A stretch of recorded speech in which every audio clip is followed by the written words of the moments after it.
I am Giovanni Formilan, and with David Stark, we did research on identity in Berlin and New York. In particular, we were interested in the creative identity of electronic music artists.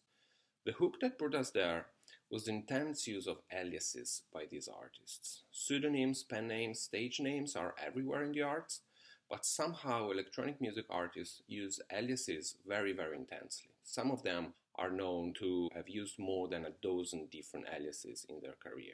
And of course, an alias may have different reasons to exist, but the more we talk with these artists, the more we understood that aliases are central to the definition of their artistic selves, and so they seemed an intriguing way to start a conversation about identity.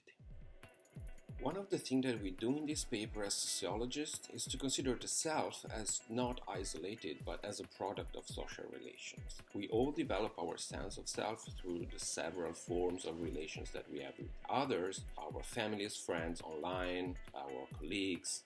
The self is social. And now, under these coronavirus circumstances, we have the problem of self-isolation. Our self are isolated one from another. What is self in isolation? No wonder that the use of apps and softwares for virtual communication has increased so dramatically, because we keep looking for relations in isolation. We need relations. But how do we develop our identities when relations are so difficult?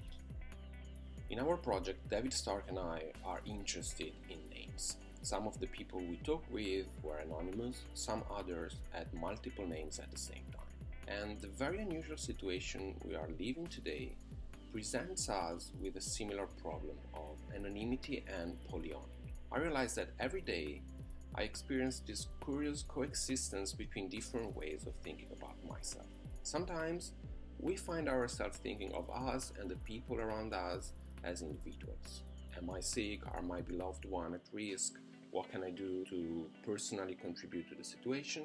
Other times, we think of us as part of statistics. So, the patient zero, the age group we are in, the country, the city, the neighborhood whose risks we are exposed to. And so sometimes we retain our names, other times we become anonymous statistics. During a single day, I am simultaneously named and unnamed. I am an individual and I'm part of a collective. I am identifiable and I am unidentified. So it is like in this period, we all have multiple names and at the same time we have no name at all.